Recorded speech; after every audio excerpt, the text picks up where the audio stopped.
नमस्कार साथियों, स्वागत है आप सभी का अंकित इंस्पायर्स राजस्थान पर। मैं हूं अंकित अवस्थी। साथियों, हमारे राज्य के अंदर पिछले 3 दिनों में परीक्षाएं आयोजित की गई। उन परीक्षाओं में राजस्थान राज्य में 4th ग्रेड यानी कि चपड़ासी बनाने के लिए परीक्षा का आयोजन किया गया। उस परीक्षा पर एक दिन पहले भी हमने सेशन किया था। परीक्षा जिस दिन होनी थी 19 से 21 के बीच में हमने उस विषय पर चर्चा की थी कि चतुर्थ श्रेणी परीक्षा के लिए पेपर डिस्कशन पर सरकारी पाबंदी क्यों। इस पर आप लोगों ने अच्छी प्रतिक्रियाएं दी थी और उन्होंने अपनी तरफ से अपेक्षाएं व्यक्त की थी। राजस्थान के अंदर राजस्थान 4th ग्रेड एग्जाम परीक्षा का आयोजन होता है। इस परीक्षा से संबंधित सारी जानकारी हमने पुराने सेशंस में दी थी। हमने बताया था कि 24 लाख लोग इस परीक्षा में बैठने जा रहे हैं। जानकर आश्चर्य होगा कि 24 लाख में से 21 लाख लोगों ने लगभग परीक्षा दे दी। परीक्षा में गए हुए सेंटर्स पर विद्यार्थियों की भीड़ ने बताया कि इस परीक्षा में लगभग 85% अटेंडेंस थी। मतलब जिसने फॉर्म भरा शायद ही कोई चूका होगा। इस तरह से परीक्षा का आयोजन था। वहीं दूसरी ओर जब आप आरएएस जैसी किसी परीक्षा का एग्जामिनेशन होते हुए देखते हैं, परीक्षा में जाते हुए बच्चों को देखते हैं, तो उसमें 50%, 52% अटेंडेंस देखने को मिलती है। इस परीक्षा में 85% अटेंडेंस देखने को मिली।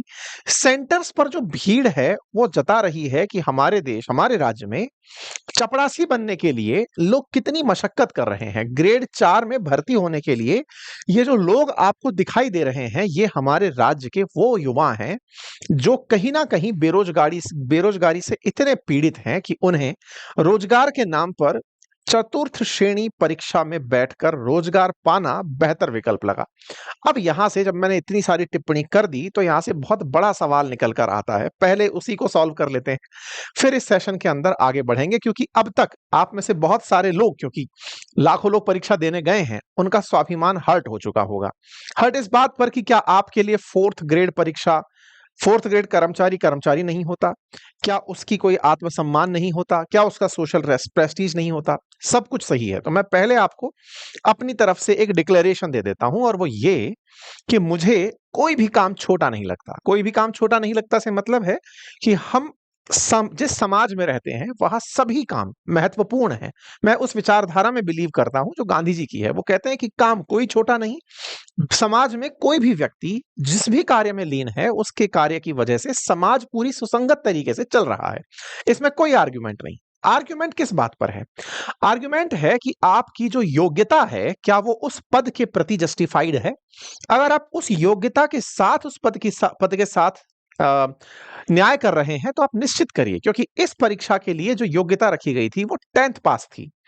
अगर 10वीं पास व्यक्ति जिसकी किसी कारण से और फर्दर पढ़ाई नहीं हो पाई, इसीलिए इस तरह की परीक्षाओं का आयोजन योग्यता के आधार पर किया जाता है।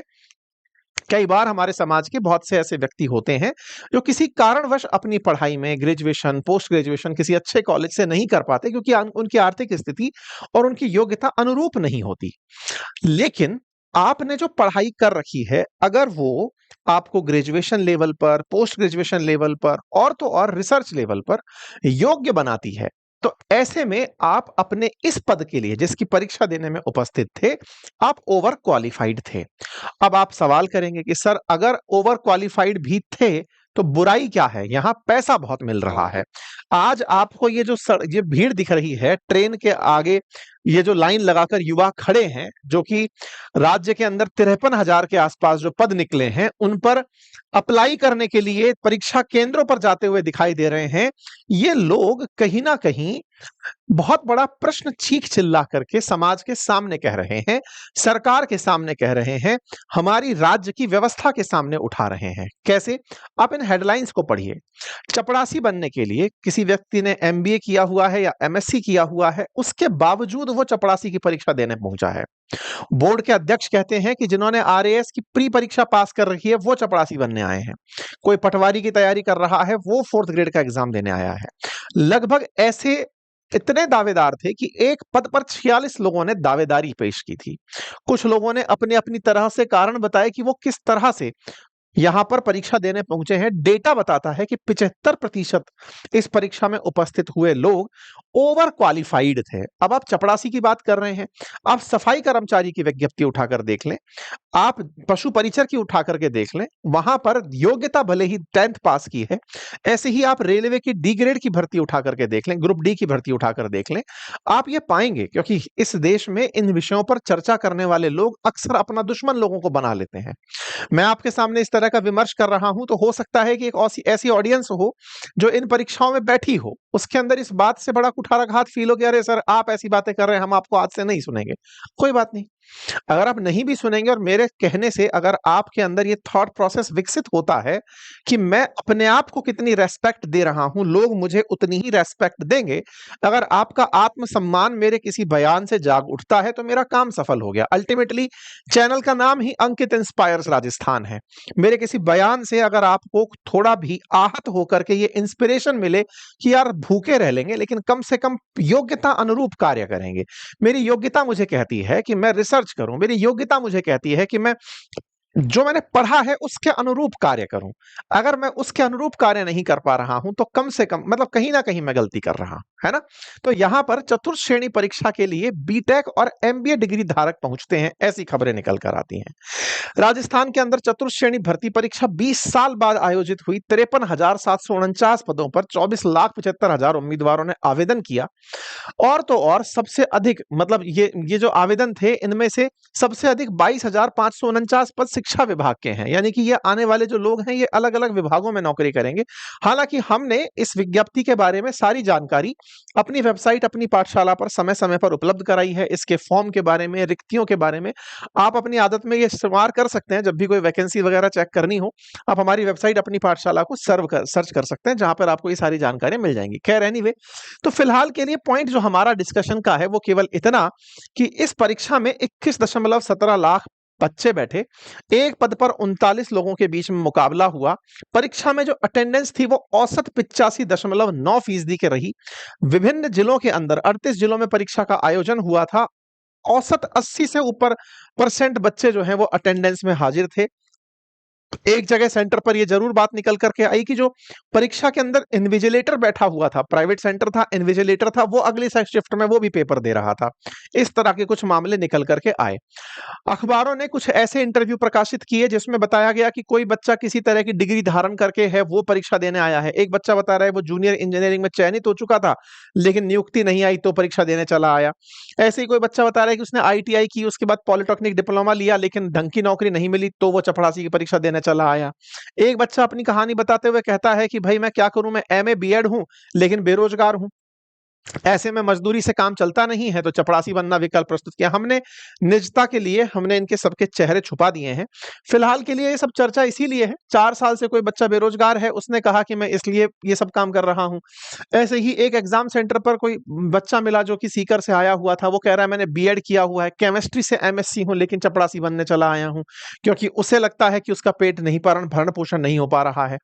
ऐसी काफी कहानियां अखबारों में पढ़ने को मिली, जिसमें से कोई सीकर का मनीष है जो ग्रेजुएट है, श्री माधोपुर का कोई सुनीता शर्मा है वो एमए बीएड है।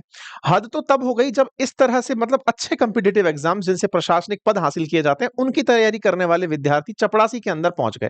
कुछ बच्चे जो है वो आरएएस प्री की परीक्षा पास किए हुए हैं, वो यहां पर पहुंच गए। एक न्यूज ऐसी निकल कर आई, हालांकि मैं इस पर थोड़ा कम ही वास्ता रखता हूं। इस न्यूज में किसी बच्चे के लिए लिखा गया है कि वो आईआईटीएन था और वो चपरासी बनने पहुंच गया, तो मैं इस पर तो बहुत ज्यादा ऑफेंड फील कर सकता हूं क्योंकि मैं खुद आईआईटीएन हूं।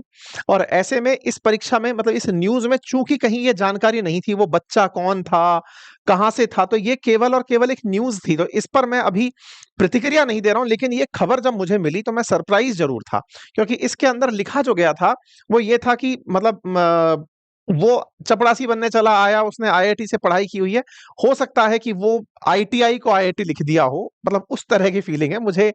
इस तरह की चीजों पर तो कतई वास्ता फिलहाल तो नहीं हो रहा है। खैर जो भी है, फिलहाल के लिए हम तो यही मानते हैं जो अखबारों में आ गया, जो चर्चा में आ गया वो सत्य होगा।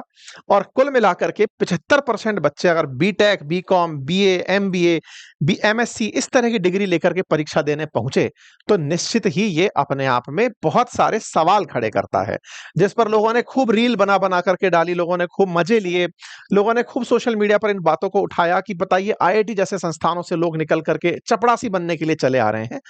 तो यहां पर एक बड़ा प्रश्न आता है और वो प्रश्न ही आज असल में हमारी चर्चा का सबसे बड़ा कारण है। प्रश्न सबसे बड़ा ये कि आफ्टर ऑल क्यों, अगर इस तरह की परीक्षा में ओवर क्वालिफाइड बच्चे 75% से अधिक बच्चे जो ओवर क्वालिफाइड हैं वो अगर पहुंच रहे हैं, तो इसके पीछे का असली जिम्मेदार कौन है? बहुत आसान है ये कहना कि हमारी जो तैयारी है या फिर जो हमको पढ़ाया लिखाया जाता है, वो रोजगारोन्मुखी सिलेबस नहीं पढ़ाया जाता। हमें जो पढ़ाई पढ़ाई जाती है उसके बाद हमें लगता ही नहीं है कि हम एमए करके भी कुछ लायक बने या एमएससी करके भी कुछ लायक बने। बड़ा रीजन है भाई, एमएससी किया हुआ बच्चा बाहर निकलता है, किसी स्कूल में अप्लाई करता है, 8,000 10,000 15,000 रुपए की नौकरी उसको ऑफर कर दी जाती है। वहीं अगर वो चपरासी बनेगा तो उसको कम से कम 25-30,000 35,000 40,000 की नौकरी तो सरकार देगी ही देगी, श्योरिटी ऑफ जॉब देगी, जिससे कि वो समाज में रहते हुए आगे चलते हुए कल को अपने जीवन को एक निश्चितता के साथ तो बिता पाएगा। तो ये बहुत बड़ा कारण हो सकता है कि हाँ साहब, इसलिए क्योंकि यहां पर जॉब सिक्योरिटी है। और कहीं भी तो फेलियर किसका है? ये मतलब इस पूरी कहानी के अंदर अगर हम किरदारों की बात करें तो सबसे पहला किरदार हमारी शिक्षा पद्धति जिसने ओवर क्वालिफाइड बच्चे तो बना दिए, लेकिन उन बच्चों के पास ये कॉन्फिडेंस ही नहीं है, या फिर कहिए कि उस एजुकेशन से उन्हें रोजगार उत्पन्न करने की क्षमता ही नहीं है। वास्तविकता में मास्टर ऑफ साइंस यानी कि एमएससी किया हुआ बच्चा साइंस में ऐसी क्या मास्टरी हासिल कर रहा है जिससे कि वो किसी इंडस्ट्री के काम आ पाए, जिससे कि वो किसी ऐसे उद्योग धंधे की बुनियाद विकसित कर पाए, कौन से ऐसे शिक्षण संस्थान के साथ जुड़ करके बेहतरीन परफॉर्म कर पाए, कैसे वो रिसर्च में एंट्री कर पाए, ये शायद मिस हो जा रहा है। हमारे लिए भेड़ बकरियों की तरह एजुकेशन में एंट्री लेना और पीजी करके बाहर निकल जाना ये बिल्कुल वैसे ही है जैसे आपने एक तरफ से रास्ता ज्वाइन किया, दूसरी तरफ बाहर निकल गए, मतलब सोचा उसके बाद जाएगा कि क्या करना है। तो निश्चित ही ये हमारी शिक्षा पद्धति का बहुत बड़ा फेलियर है। लेकिन साहब, हम अगर इसे शिक्षा पद्धति का फेलियर मान ही ले रहे हैं तो फिर अल्टीमेटली हम बाहर कैसे निकलेंगे? क्योंकि हमने अपने लोकतंत्र में जो सबसे बड़ी कहानी लिखी है वो यही तो है ना, जनता का, जनता के द्वारा, जनता के लिए। तो जनाब, जनता के द्वारा ही ये डिसाइड हो रहा है कि ये शिक्षा पद्धति कैसी हो। जनता खुद ही इसके लिए जिम्मेदार भी है कि उसने ऐसी सरकारों को चुना जो शायद शिक्षा पद्धति पर सक्रिय नहीं थी। उन्हें अवेयर होते हुए इस पर प्रतिक्रिया स्वरूप ये बताना चाहिए था कि साहब, हमें कुछ ऐसे रोजगार उन्मुख कार्यक्रम करवाइए जिससे कि हम खुद का धंधा या खुद से पैसा कमाने योग्य बने। तो पहला तो साहब शिक्षा व्यवस्था और सरकार पर हमने अपना ठीकरा फोड़ दिया। लेकिन क्या हम अपने आप से सवाल नहीं करेंगे? क्या हम अपने आप से ये नहीं पूछेंगे कि हमने आफ्टर ऑल कहां गलती की जिसकी वजह से हमारे अंदर ये कॉन्फिडेंस भी नहीं कि हम समाज में जिस योग्यता को लिए घूम रहे हैं उसके योग्य काम कर पाए? ये आफ्टर ऑल कैसे विकसित होता है? विकसित होता है जब हमारी सोच में हम जॉब सीकर से जॉब डोनर में कन्वर्ट होते हैं। असल मायने में हम में से बहुत सारे युवा ऐसे हैं जिन्होंने जॉब ढूंढना ही अपनी प्राथमिकता में रखा है, जॉब देना अपनी प्राथमिकता में नहीं रखा। आप पूछेंगे जब खुद के पास ही नहीं है तो जॉब देगा कहां से? बहुत सही। लेकिन साहब, क्या आपने कभी इस तरह से विचार किया कि आप जिस भी समाज के हिस्से हैं, चाहे आप बिल्कुल लोअर मिडिल क्लास से आते हैं, चाहे अपर मिडिल क्लास से आते हैं, चाहे आप निम्न मध्यम वर्गीय, जिस भी स्तर के परिवार से आप आते हैं, हर जगह आवश्यकता है आपके प्रबंधन की, हर जगह आवश्यकता है आपके श्रम की। क्या आपने पढ़ते हुए किसी और एवेन्यू को ट्राई किया क्या? आंसर जानकर आप हैरान रह जाएंगे। राजस्थान में लाइब्रेरियों में पढ़ रहा युवा या फिर राजस्थान के अंदर कॉलेज से निकला हुआ युवा, वो केवल और केवल पढ़ने के बाद नौकरी के लिए एग्जाम देना ही अपनी बात मानता है। उसके अलावा उसने कभी कोई एंटरप्रेन्योरियल काम नहीं किया होता। मेजॉरिटी का यह हाल है।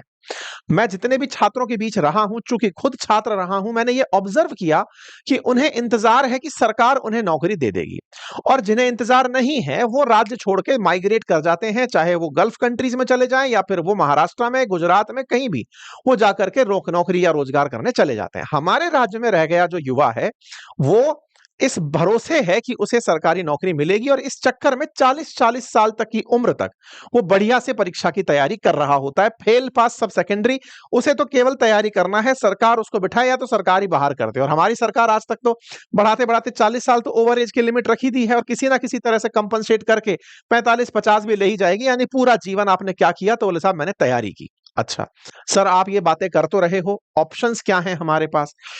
साथियों, आप जितनी भी चीजों से परेशान होते हैं ना पूरे जीवन में, शुरू दिन से होकर के रात्रि तक सोने तक, आप जिन भी चीजों से परेशान होते हैं, वो सब परेशानियां रिजॉल्व करना अपने आप में एक नौकरी के समान है। हालांकि मैं नौकरी पर प्रवचन देने नहीं आया हूं, मैं आपके सामने किस कैपेसिटी में खड़ा हुआ हूं, तो मैं आपको बस कुछ तस्वीरों के माध्यम से यह दिखाना चाहूंगा।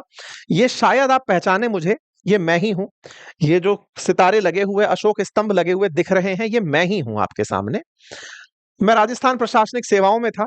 आरएएस में मेरी 235वीं रैंक थी। स्टेट सर्विस में था, आबकारी अधिकारी था। मैंने अपनी नौकरी छोड़ी, उससे पहले भी मैं जिस नौकरी में था वह बढ़िया कमाता था। मैंने अपना पद छोड़ा, आरएएस की नौकरी छोड़ी। आप में से कुछ लोग ये जरूर कह सकते हैं कि सर आप खुद अच्छा कमा रहे थे, नौकरी में थे, छोड़ दिया, क्या ही फर्क पड़ रहा है, आपके पास और अपॉर्चुनिटीज होंगी। साथियों, ये थॉट का गेम है, असल मायने में सोच का गेम है। आपको लग रहा है कि मैं आपके सामने बोल करके पैसे कमा रहा हूं, मैं इस तरह से बातचीत करके, कोर्सेज निकाल करके, या फिर अपनी बातें करके, व्यूज से, या जिस भी तरीके से पैसे कमा रहा हूं। ये सोच तो सबसे पहले आना जरूरी था ना। मतलब एक विद्यार्थी ने, मतलब जब मैं खुद आईआईटी से पढ़ करके पढ़ाने की नौकरी में आया, मैंने ये देखा कि हाँ, राजस्थान का समाज सरकारी नौकरी को प्राथमिकता देता है। देखा, सरकारी नौकरी को इसीलिए प्राप्त भी किया कि लोगों को लगे कि हाँ ठीक है, कुछ कैलिबर है, लेकिन छोड़ भी दिया उसको ये बताने के लिए कि नहीं, केवल यही सब कुछ नहीं है, आप कर सकते हैं। अब आप कहेंगे नहीं सर, आपके पास तो विकल्प थे पैसे कमाने के, इसलिए आप निकल गए। मेरा आज भी यह मानना है कि भारत सरकार कल को अमेरिका से भिड़ते भिड़ाते उठ करके आए और कहे कि कल से सब चीजें बंद, अमेरिकी एप्लीकेशन बंद, यूट्यूब बंद। हमारा टैलेंट थोड़ी ना छीन लोगे यार।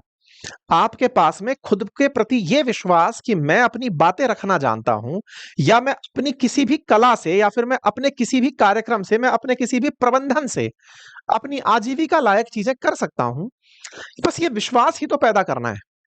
हम समस्त राजस्थानियों को यह विश्वास पहले खुद पर लाना होगा, नौकरी के अलावा अन्य विकल्पों के माध्यम से, कि मैं एक कुशल कामगार हूं, मैं एक कुशल प्रबंधक हूं, मैं लोगों की सहायता करना चाहता हूं। सरकारी नौकरी के अंदर जॉब सिक्योरिटी एक अगर मोटिवेशन है तो समझ में आता है, लेकिन अगर काम चोरी मोटिवेशन है, तब आपके लिए मेरा यह भाषण किसी काम का नहीं है। कई बार ऐसा होता है, सर चले जाएंगे फिर आराम से 60 साल की उम्र तक, फिर तो आपने जन्म ही चपड़ासी बनने के लिए लिया था। जन्म लिए, फिर 60 साल की उम्र में रिटायर हुए, थोड़ा 10-15 साल और जिए, फिर निकल लिए। तो जीवन से आपकी कोई बड़ी अपेक्षा नहीं थी कि मैं कुछ बड़ा करके जाऊंगा। मेरा आप सबसे गुजारिश है कि नौकरी कोई बुरी नहीं होती, हमारे समाज में सब तरह के काम का महत्व है।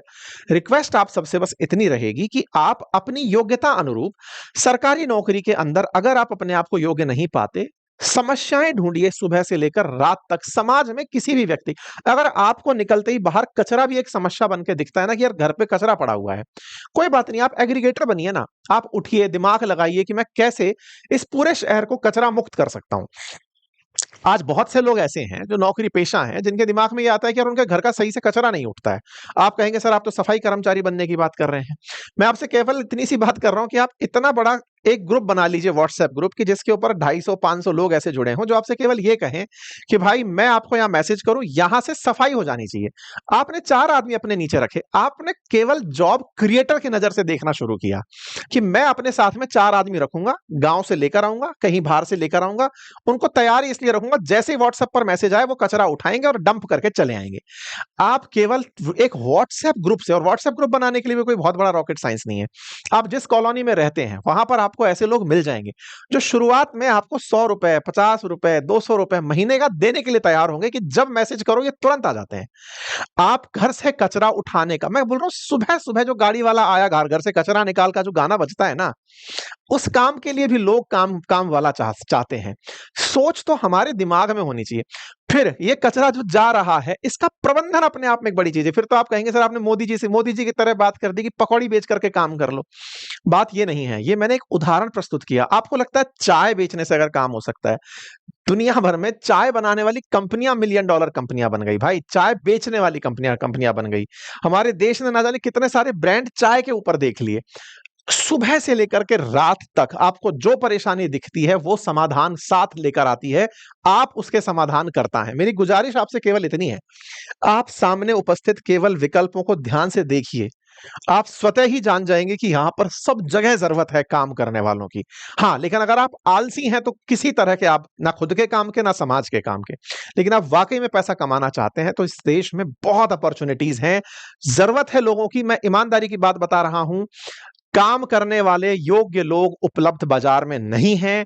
अगर आप कुछ करने की ठान लेते हैं, आप बहुत आसानी से बड़े आदमी बन सकते हैं। ये विचार करके देखिए, मेरे इस थॉट पर काम करके देखिए। हालांकि ये सेशन आज केवल आपसे वार्ता के तरीके से था, कोई खबर का विश्लेषण नहीं, इसलिए इस विचार को मैं यही ठहरता हूं। आपको अगर इस पर अपनी कोई बात रखनी है तो जरूर बताएं। अक्सर मैं कहता रहता हूं, सरकारी नौकरों का सम्मान करिए, समाज के लोगों से आवश्यक है कि वो करें इनका, लेकिन उन लोगों का भी सम्मान करें जो अपने स्तर पर कम से कम 10 लोगों को रोजगार देकर चल रहे हैं। समाज में सम्मान अगर होने लगेगा, कुछ लोग कहेंगे सर सरकारी नौकरी वालों की शादी हो जाती है। जिस दिन आप समाज के खुद वो अंग बन जाएंगे, जब आप खुद काम करने लगेंगे और खुद से ऐसे लोगों का सम्मान करने लगेंगे कि देखो ये अपने दम पर इतने लोगों को रोजगार देता है, समाज में बयार आएगी, चीजें बदलने की हवा चलने लगेगी, हमसे ही समाज आगे बढ़ेगा। मैं यहां बैठ करके आपको ये बातें कर रहा हूं क्योंकि आज मेरे पास भी काफी अच्छी बड़ी टीम है जिसको मैं अपने माध्यम से रोजगार देकर चल रहा हूं। आप भी अपने साथ लोगों को जोड़कर चलिए। राज्य को सबकी आवश्यकता है, बस इतना ही है। खैर, फिलहाल के लिए प्रवचन जैसा है, पर धन्यवाद।